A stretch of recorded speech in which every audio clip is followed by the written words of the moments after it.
살아 돌아오지 않는 사람에게, 지금 환경을 바꿀 수 없는 사람에게 위로가 필요한 게 아니라니까요. 저게 깨달음이에요. 다른 게 깨달음이 아니라 그게 깨달음이에요. 제가 여러분들에게 말씀을 드려볼게요. 이건 내가 처음 하는 얘기인데, 오늘 부산에서 오신 분은 언제부터 귀천 명상을 아셨어요? 영상하고 똑같이 생기신 아, 그래요. 다행입니다. 똑같이 생겼어. 실망 안 하셔서 감사합니다. 명상하고 좀 마음은 좀 편안해지셨어요? 자기 전에 아, 그 전에 잠을 좀 못 잤어요? 많이 좋아졌어요. 상교대. 병원에서 일하세요? 병원에서 근무하면 스트레스 많이 받잖아요. 몇 년 되셨어요? 병원에서 근무하신? 3년? 제일 힘든 게 있다면요, 병원 생활 중에서? 신체적으로 좀 생활하면 할수록 조금 나이가 들면 체력에 한계가 옵니다. 눈이 침침하면 나이가 들어가는 거고, 예, 무릎이 좀 아프면 나이가 들어가는구나, 피곤하면 나이가 좀 들어가는구나. 당연한 거예요, 당연한 거. 그게 일 때문이다라고 생각하고, 나이 때문이다 또는 뭐 주변의 환경 때문이다라고 생각하지 말고, 가을이 되면 낙엽이 떨어져야 되잖아요. 낙엽이 땡그랗게 달려있으면 그 이상한 나무잖아요. 그래서 가을이 되고 그러면은 이 나무 한 그루도 봄, 여름, 가을, 겨울 동안의 생로병사를 계속해서 반복하는 것처럼, 내 삶에 있어서 나이가 조금 들어가고 50이 돼가고 40이 넘어가고 60이 가까이 되고 또 60이 넘어가고 하면은 자꾸 변화하는 걸 이렇게 지켜보고, 내 마음도 변화하고 몸도 변화하는 것을 이렇게 지켜보는 게 재미예요. 그냥 이렇게 해서 늙어가는구나, 하나하나 주름도 지어가고. 어떤 분이 제 명상의 말씀에 댓글을 한 분이 또 달았는데, 그분의 댓글을 보면서 제가 약간 충격을 받았어요. 이 사람 7년 전에 봤는데 기천 명상, 세월이 무상하네, 얼굴이 완전 팍 바뀌었네, 팍 상했네, 이렇게 적어 놓은 거예요. 그래서 제가 그 보면서 얼마나 가슴이 농담이고. 그래서 저는 이렇게 눈가에 주름이나 이런 걸 보면서 저는 참 좋아요. 그래서 많이 바뀌고, 옛날에 젊을 때는 탱탱하고 눈가에 주름도 없고 맑은 것 같고 좋지만, 지금은 약간 그 장독 안에 있는 오래된 그 장처럼 제 자체가 그냥 그런 삶이 너무 좋거든요. 근데 그분은 이제 외모를 보니까 7년밖에 안 됐는데 이 사람 왜 이렇게 팍 늙었노, 이렇게 이제 적어놔가지고, 그래서 내가 보고 거울을 한번 봤어요, 내가. 그래서 이제 세월이 무상하다, 세월이 무상하고. 그래서 저는 참 좋습니다, 이 나이 들고 늙어가는 것이. 그래서 진짜 익어간다는 느낌이 들어요. 장처럼, 장독대 안에 그 깊은 된장맛처럼 익어가고, 목소리도 더 편안하고 눈빛도 더 편안하고 얼굴도 편안해지고, 이 마음 쓰는 것도 더 편안해지고 그렇더라고요. 이 편안해지는 이유를 곰곰이 보니까 자꾸 아파 보니까, 몸도 아파 보고, 캄보디아 일주일 갔다 왔다고 두통에 시달리고 배도 아프고 점점 늙어가는 거죠. 이게 시달리고 잠도 계속 자야 되고 땀을 너무 많이 흘리니까 이렇게 쭉 아파 보니까 사람이 겸손해지더라고요. 자꾸 내가 혈기 왕성할 때는 겸손함을 몰랐어요. 그래가지고 무서울 것도 없었는데 이제 무섭고, 세상도.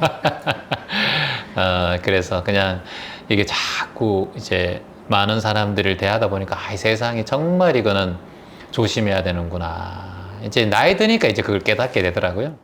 선생님도 이제 병원에서 일하다 보면 환자분들을 많이 만나잖아요. 환자분들 많이 만날 때 한 가지, 이제 내가 마음이 좀 회복하고 내 마음에 에너지를 줄 수 있는 기도법이 있어요. 선생님이 대하는 모든 그런 존재들이 오면 그 존재가 앞에 있을 때는 일에 집중해야 되고, 그리고 또 당연히 실수 없도록 잘 해야 되지만, 그 사람이 뒤로 가든가 그 방을 나오든가, 그리고 그 사람이 뒷모습을 볼 때 저 존재가 건강하시기를, 이렇게 마음으로 한마디만, 이걸 한 번만 해주세요. 한 번만 해주면 훨씬 더 선생님에게 에너지가 더 많이 생길 거예요. 그래서 입영실 들어오니까 또 진 다 빠졌다, 오늘따라 왜 이렇게 혈관 안 잡히노, 예를 들어서 오늘따라 이 사람 왜 이렇게 컴플레인이 심해, 저 환자는 항상 날카로워. 그때부터 내 마음은 더 스트레스 받고 내 마음은 움츠려져요. 그렇게 되면 내 혈관이 자꾸 좁아져요. 그러니까 숨도 잘 안 쉬어지고 답답하고 그때부터 내 몸이 자꾸 굳어져요. 굳어지면 손발이 차가워지고 위장도 장애가고 두통은 지끈지끈 생긴단 말이에요. 그럼 어떻게 해야 될까? 오늘 내가 이 병실에 들어가면 감사합니다. 오늘도 아픈 이들에게 작은 보탬이 될 수 있음에 감사합니다. 정말 훌륭한 일이란 말이죠. 아픈 사람을 덜 아프게 해주는 일은. 그래서 지금 복을 짓고 있으면서도 내 몸이 피곤하고 그리고 상대방의 여러 컴플레인으로 마음이 힘들면은 그 공덕을 지을 수 있고 소중한 선업을 쌓을 수 있는 일에 내가 악업을 지을 수 있어요. 아, 저 인간 저런 사람들이 있나 막 이렇게 나올 수 있단 말이죠. 근데 우리는 중간중간에 그런 사람이 있다 하더라도 그렇지 않은 사람이 더 많음을 알면 돼요. 안티가 많이 생기더라도 나를 선풀다는 사람이 더 많다고 알면 돼요. 그걸 항상 보셔야 돼요. 근데 우리는 우리의 뇌라는 것은 자꾸 안 좋은 기억을 해요. 안 좋은 부정적인 생각을 자꾸 하게 된단 말이죠. 부정적인 마음을 가지는 사람들이 대부분이 보통 우리 일상생활 살면서 부정적인 일을 계속해서 되풀이하고 만나요. 그래서 부정적인 생각을 하지 않을 수는 없지만 부정적인 생각을 하지 마라 하면 계속해서 생각이 생기니까 부정적인 생각을 하지 말려고 노력하지 말고 감사한 생각을 먼저 하면 돼요. 이게 지혜예요. 괴로움을 자꾸 제거하려고 하지 말고 지금 내가 가지고 있는 감사한 것들을 먼저 보면 돼요.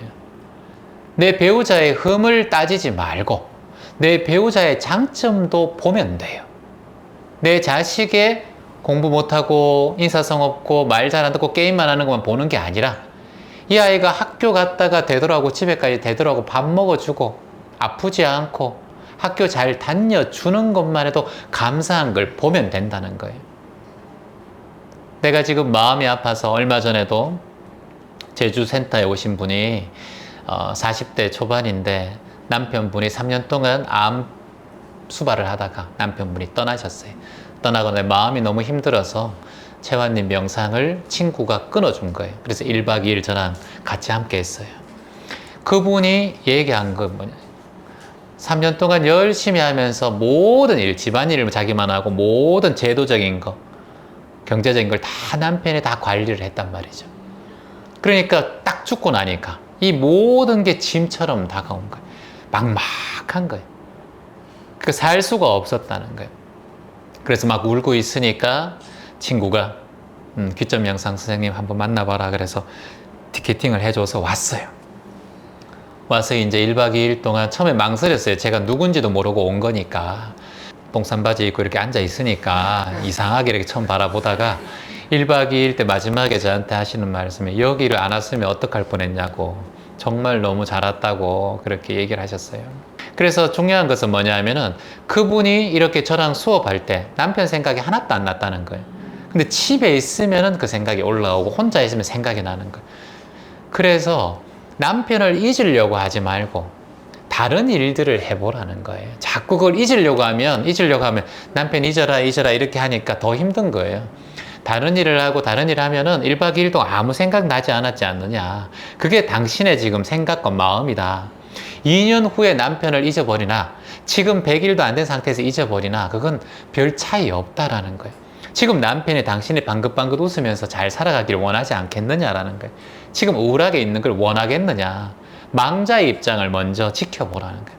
당신이 지금 울고 슬퍼하는 건 망자가 원하는 일이 아니다라는 거예요. 다행히 아이도 없지 않느냐. 아이는 자기는 있었으면 너무 좋겠다라고 생각한 거예요. 자기는 그래 아이의 위로하고 키우면 잘할 수 있다. 지금 없는 걸 그 생각하면 뭐해? 안 그래? 있으면 좋겠지. 좋고 뭐 아이랑 같이 아우당 살면 좋겠지만은 아이가 안 생기고 아이가 없는데 채원님 아이라도 하나 있었으면 아이 키우면서 남편 생각 좀 잊어버리고 살는데 아이가 없잖아. 그걸 왜 생각하냐는 거예요. 그러면은 지금 내가 아직까지 젊고 내가 행복하게 잘 살아가는 것을 남편도 원할 것이고 아이가 없는 데는 또 이유가 있을 것이고 또 새로운 또 인연을 또 만날 수 시간이 지나면 만날 수도 있는 거 아니에요. 40대 초반이면 젊잖아. 그래 행복하게 살아가면 되는 거 아니야. 한 남자 만나서 한 사람하고 사는 게 그게 무슨 인연이야. 그건 나 아니라고 봐요. 그 왜 그런 제도를 만들어 놨어? 나는 이해가 안 돼. 평생 지겨워 죽겠구만은. 인연이 되면 평생 같이 사는 거고, 인연이 안 되면 안녕히 계십시오 하고 그냥 굿바이 이렇게 하면서. 근데 헤어질 때는 항상 그동안 감사했습니다. 어떤 일이 있든 그동안 고마웠습니다. 그렇게 마음을 내야 새로 만나는 사람도 고마운 사람이 찾아오는 거고, 저놈의 인간 때문에 내 인생 망쳤다, 젊음 다 망쳤다 그러면 또 망치는 인간이 내 삶에 찾아오는 거다. 그러니 항상 남편에 대한, 떠난 거에 대한 원망하지 마라. 지금까지 이만큼 내가 10 몇 년 동안 살아줘서 고맙다. 그리고 이런 좋은 추억 만들어줘서 고맙고, 경제적인 거 다 하고 이렇게 해줬으니까 얼마나 고마워. 스트레스 안 받았으니까 얼마나 감사한 일이냐는 거예요. 그렇게 하고 더 10년 동안 더 막 항암 때문에 힘들고 그랬으면 정도 다 떨어졌을 텐데 적당하고 얼마나 좋아. 모든 게 다 순조롭게 흘러가고 있는 당신의 삶을 보라는 거예요. 최화님 너무 그런 말 너무 냉정해요. 살아 돌아오지 않는 사람에게, 아이가 없는 사람에게, 지금 환경을 바꿀 수 없는 사람에게 위로가 필요한 게 아니라니까요. 위로는 다시 돌아가면 집에서 또 슬퍼 눈물이 나. 현실을 바라보고 직시하는 게 중요하다는 거. 이제 살아있는 사람은. 위로는 죽고 난 다음에 21일 동안 위로받고, 이제 49제 동안 또 위로받고 하면 되고, 이제부터는 내 삶을 살아가야 돼. 위로는 필요하지 않아요. 아이고 어떡하노, 그렇게 아이고 그렇게 일찍 가버려서 어떡하노, 젊은 나이에 혼자 어떻게 사노, 아이고 안타깝다. 이게 뭐가 위로가 돼? 너 지금 네 삶을 살아야 돼. 이제 재밌게 살자. 자식 없는데 자식 없는 걸 왜 자꾸 한탄해? 그럼 네 삶을 살아가면 되지. 정 그러면 입양도 할 수 있는 것이고, 새로 또 결혼할 수도 있는 것이고, 지금 네 삶만 바라봐야 돼. 이게 여러분 살아있는 자가 맞는 삶 아니에요? 왜 죽어있는 사람하고 자꾸 연결해가지고 위로하고 있어요? 위로를 받는다는 것은 이미 죽어있는 사람하고 자꾸 연결시키는 거잖아, 이 사람을. 그러면 이 사람은 자꾸 생각이 일어난단 말이야, 자꾸. 지금 네 삶 살아, 이렇게 탁 집중해야 된다는 거예요. 병원 얘기하다가 지금 무슨 얘기를. 그래서 아까 병원 말씀드렸듯이, 내가 지금 병원에 병실에 들어갈 때, 환자분의 마음을 볼 때, 뒤를 볼 때 항상 그분이 건강하시기를, 이게 들으면 처음에 누가 들어요? 이 말 마음속으로 하면 내가 듣는단 말이야. 내가. 그래서 내가 뿌리는 씨앗이 상대방에게 전달된다, 이 마음을 꼭 가지고, 그래서 항상 내 마음에 하는 기도는 가장 먼저 나한테 하는 기도다라는 것을 잊지 않으시고 하시기를 희망합니다. 자, 그리고 오늘 포틀랜드에서 우리 문미자님께서 오셨어요. 가장 멀리서.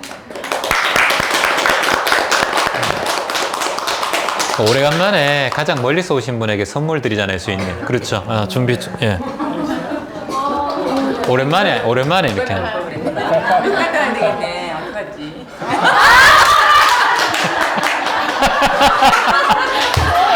이제 약간 너무 잘 맞춰주시는데. 저는 갑자기 수인님이 진짜 준비한 줄 알았어요. 포틀랜드 문미자님께서는 제가 미국 갔을 때, 미국에 직접 에서도 1대1 수업을 받기도 하고, 지금 한 번도 안 빠지고, 그러니까 한국과 또 다르잖아요. 시간이 12시간, 14시간 차이 나니까 항상 새벽 4시, 제가 법문하면 새벽 4시, 막 아침 3시, 6시, 그렇게 되는데, 그때도 정말 이렇게 같이 함께 수행해 주셔가지고, 다른 분들의 약간 귀감이 된다고 해야 되나? 왜냐면 미자님도 하시는데 내가 못하면 어떡하나, 시간이 이렇게. 저는 그 생각이 내가 아니라는 그 말을 이제 깨달았거든요. 그때부터는 계속 그렇게 영상을 듣고 뭐 감정 뭐 이런 거 분리를 해야 된다, 따로 봐야 된다, 이런 거를 숱하게 많이 들었는데, 어느 순간에 이렇게 깨달은 거는 정말 얼마 안 됐어요. 그리고 그 호흡을 알아차린다는 것도 최근 한 달 사이에 제가 그걸 많이 깨달았거든요. 그래서 그걸 깨닫고 나니까, 내가 지금 짜증이 올라오는구나, 내가 지금 물이 올라오는구나, 이 말 뜻이 뭔지를 명확히 알는 거예요. 네. 저게 깨달음이에요. 다른 게 깨달음이 아니라 그게 깨달음이에요. 그게 깨침이에요. 지금 선생님이 말씀하신 거. 깨달음은 다른 게 아니라 내가 무지에서 벗어나는 걸 깨달음이라고. 거예요. 무명에서 벗어나는 거. 무명이 뭐예요? 없을 물, 밝을 명이잖아요. 밝지 않음에서 벗어나는 것이 깨달음이에요. 어둠의 반대말이 밝음이잖아요. 근데 우리는 감정과 알아차림과 생각이 내가 아닌 걸 모를 때는 생각 자체가 어두울 때는 내 자신도 어두워져요. 부정적인 생각이 일어나면 그때부터 내가 부정적으로 바뀌어버려요.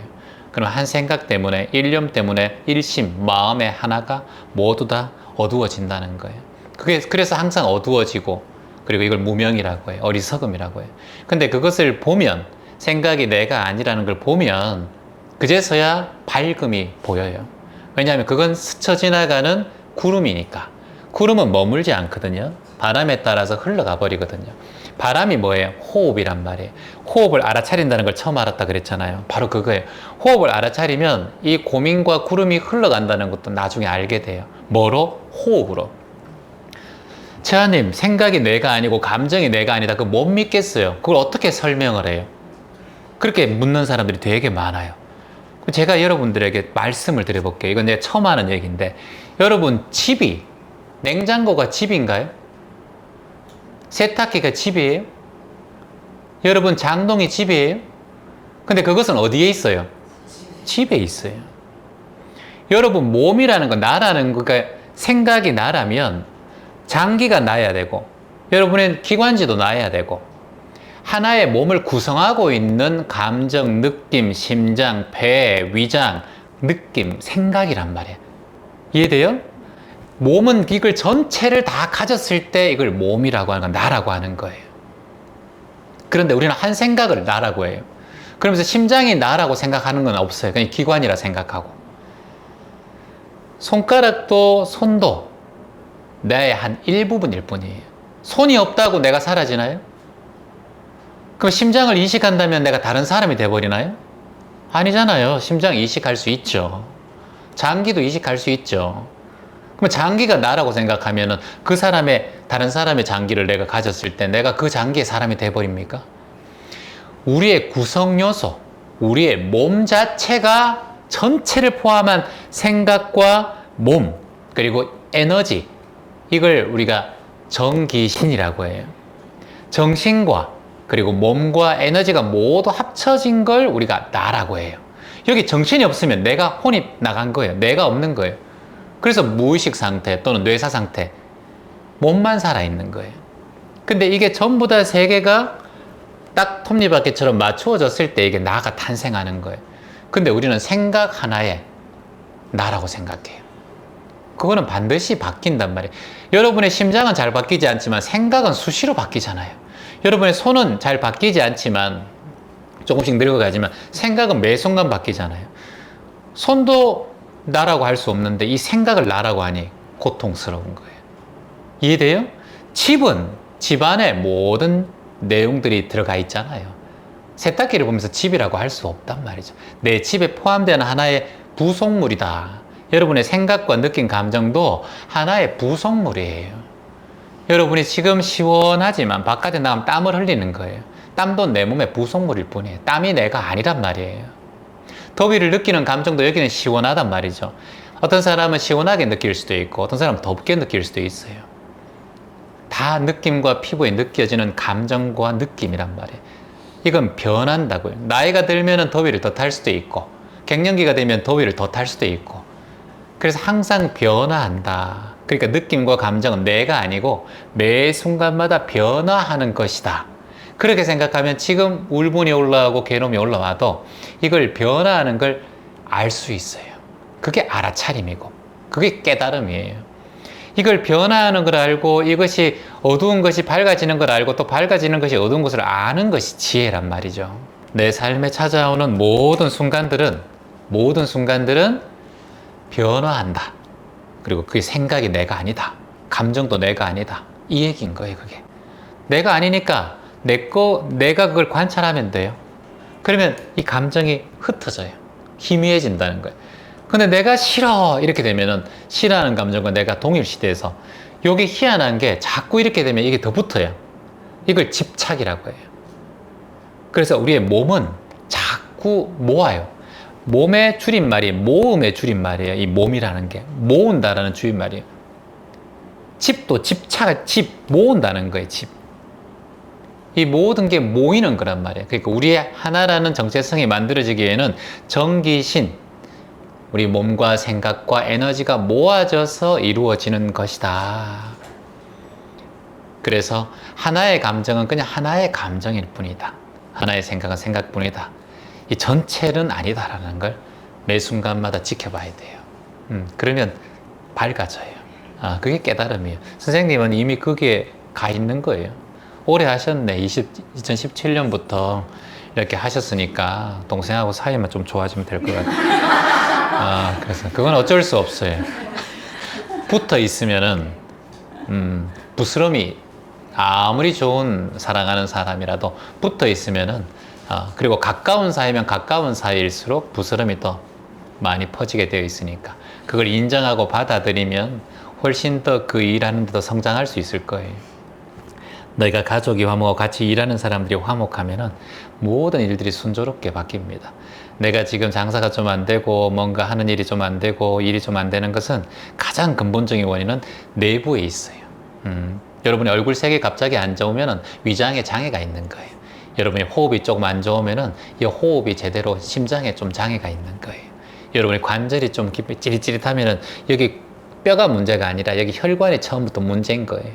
그래서 모든 건 내부에서부터 뿜어져 나오는 거예요. 그러니까 우리가 여러분 한 마음을 어떻게 가져야 되겠어요? 여러분의 얼굴 하나가 내부에서 뿜어져 나온다니까. 얼굴 맑은 사람이 위장이 편안하고 몸도 편안하고 호흡도 잘 되는 사람이 안색이 좋지. 딱 제가 호스피스 병동 가면은 가장 딱 달라지는 게 얼굴이 잿빛이에요, 전부 다. 그게 얼마나 이게 중요하다는 거예요. 마음 예쁘게 그렇게 가지면서 동생하고 사랑하며 살아가세요. 이게 제가 항상 그러잖아요. 이 저울이 있어요. 행복한 삶 또는 불행한 삶이 저울이 있단 말이죠. 삶 속에. 이게 항상 불행하고 행복한 게 왔다 갔다 하죠. 이렇게 왔다 갔다 하는데 요거를 자꾸 저울질하면 안 돼요. 요거 되면 행복하겠다. 매상 요만큼 오르면 더 행복하겠다. 내가 조금 더 건강하면 더 행복하겠다. 요게 지금 저울질이에요. 그래서 행복한 것도 이 평형을 맞출 수 있는 가장 쉬운 방법은 행복하려고 하는 마음, 이 집착도 내려놔 버리고 불행에 대한 걱정도 내려놓으면 저울은 알아서 이렇게 평형을 이루어요. 맞춰져요. 근데 우리는 여기서 자꾸 빼고 놓고 한단 말이죠. 요만큼만 건강했으면, 요거는 좀 제거되었으면, 요건 더 보태졌으면 이렇게 생각한단 말이죠. 자식이 잘 나가고 손주도 좀 건강했으면, 돈도 좀 벌었으면 자꾸 이렇게 저울질한단 말이에요. 저울질하면 안 돼요. 저울질하면은 자꾸 내 안에 있는 그 평형이 깨어져요. 마음이. 그러니까 내 원래 마음은 이 어떤 것도 이렇게 필요 없는 균형이 되어 있는 마음인데 저를 한번 보세요. 그 의정님 눈물을 흘리면 나도 눈물이 나요. 그게 뭐예요? 의정님 눈물을 흘리면 여기 많은 분들도 마음이 눈물이 나잖아요. 그게 어떻게 우리가 둘인가요? 안 그래요? 둘일 수 없잖아요. 우리 지금 같은 한 음식을 먹고 있잖아요. 여기 방 안에 한 공기를 마시고 있잖아요. 그리고 한 마음으로 서로 위로하고 챙기고 있잖아요. 어찌 우리가 둘입니까? 몸만 이렇게 떨어져 있지만 저기 위에서 보면은 내일 제주 가는데 제주 갈 때 보면 자동차가 하나인지 집이 하나인지 건물이 하나인지 보이지도 않는데 우리가 지금 이렇게 보니까 둘처럼 보이지만 의정님과 제가 하나기 때문에 제가 이렇게 말씀드릴 수 있는 거예요. 그러면 제가 가장 바라는 게 뭐인 줄 아세요? 제가 저번에 또 게시글에 하나 남겼지만은 여러분의 마음이 제 마음이 여러분의 마음 같았으면 좋겠습니다. 이렇게 했단 말이에요. 보통 그렇게 하지 않고 여러분의 마음이 제 마음 같았으면 좋겠습니다. 이렇겠죠. 제가 평온하다 그러니까. 아니에요. 저는 그 반대란 말이에요. 제 마음이 여러분의 마음 같았으면 좋겠다. 그래야 제가 여러분의 마음을 더 이해하고 자타부리의 마음을 낼 수 있고 선업을 지울 수 있고 법문할 수 있으니까. 지장보살이 어떻게 가요? 마지막 한 중생이 지옥에 있을 때까지도 지옥에 머물면서 불타면서도 한 존재를 살려내겠다라는 그 마음이 제가 지금 그 말 한마디하고 연결되어 있는 거예요. 여러분의 마음이 제 마음 같은 게 아니라 제 마음이 당신의 마음 같았으면 좋겠습니다. 그 고통을 같이 함께 이겨내겠다라는 얘기예요. 그런 마음으로 상대를 바라보면 그 사람이 근심이 있는지 그리고 근심이 없는지 아픈지 안 아픈지를 대강 제가 묻지 않아도 이렇게 느낌이 오는 거예요. 항상 그 마음을 가지셔야 돼요. 그러면 내가 뭔가 하고 안 하고를 떠나가지고 내가 그냥 존재하는 것만으로도 그 사람은 힘을 얻고 힐링을 받을 수 있어요. 귀점 영상 제가 올려놓지만은 그 사람들이 저를 못 본 사람이 훨씬 많잖아요. 근데 우연찮게 들으면서 채원님 마음 편해졌다 이런 얘기 하잖아요. 그 사람들이 뭘 저를 알아요? 그 마음으로 녹음을 하니까 얼굴도 안 보고 만나본 적도 없지만은 그게 전달되겠죠. 목소리 좋은 성우 돈 들여서 하는 것보다 진짜 진심 어리게 상대방의 마음을 이해하고 인정하면서 멘트하는 게 훨씬 더 감동을 준다는 거예요. 그렇게 지금 그렇게 살고 있잖아요. 살고 있고 잘 오셨어요. 오늘이 계기가 되려고 오신 거예요.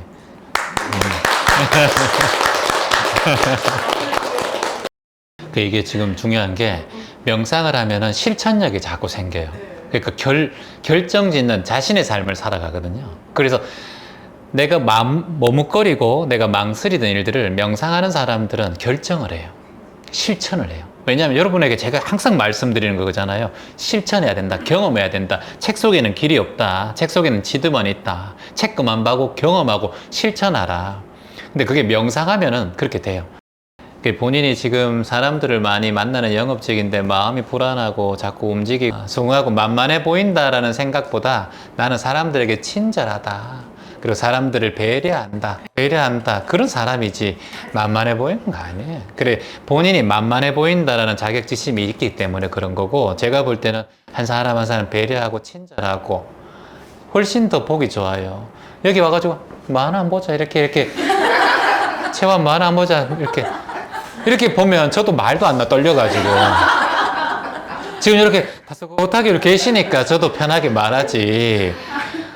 얼마나 좋아요. 영업직에서 하나 결과 올리려고 실적 따려고 너무 팍팍 다가서 하는 사람보다 그냥 예 하면서 수긍하고 그렇게 하는 사람이 조금 늦게 간다 쳐도 나중엔 더 멀리 가고 오래 가요. 선생님도 지금 배려하고 친절한 마음으로 이렇게 가져가면 사람들이 나중엔 다 알아봐요. 그걸 본인이 만만하게 보인다 생각. 그럼 이렇게 얘기해요. 저 만만해 보이죠? 이렇게. 막 말하면 저 만만하게 대하세요. 저 뭐든지 받아줄 수 있어요. 이렇게 직장 동료들한테도 저 만만하게 막 제자리만 갖다 놔요. 이렇게. 진짜 그렇게 얼마나 좋아. 그런 사람 한 명 있으면 인기 최고지. 나 허당이에요. 이렇게. 허당이 여기 많아요. 이거 다 허당이에요. 여기. 그래서 제가 이분들을 사랑하는 거예요. 잘났다 생각하고 막 이렇게 잘난 척하고 다른 모임 가면은 막 옷 신경 쓰면서 뭐 이렇게 잘난 척하고 그래서 아셨죠?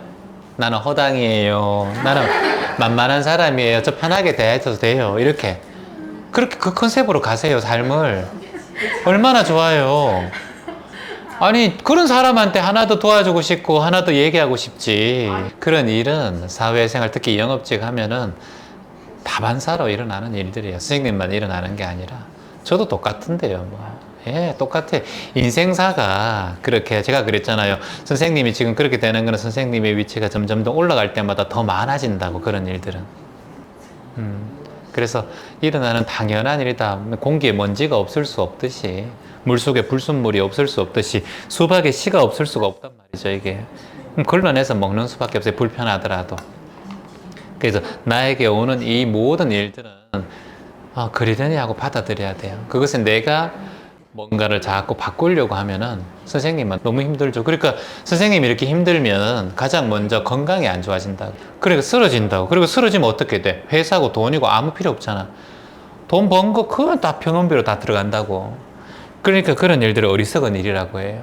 내가 지금 바꿀 수 없는 것에 모든 것은 그냥 시행착오를 통해서 살아가면서 이렇게 그래서 잘 오셨어요. 오늘 이 시간에 이렇게 얘기하는 것만으로도 마음이 많이 편안해질 거예요.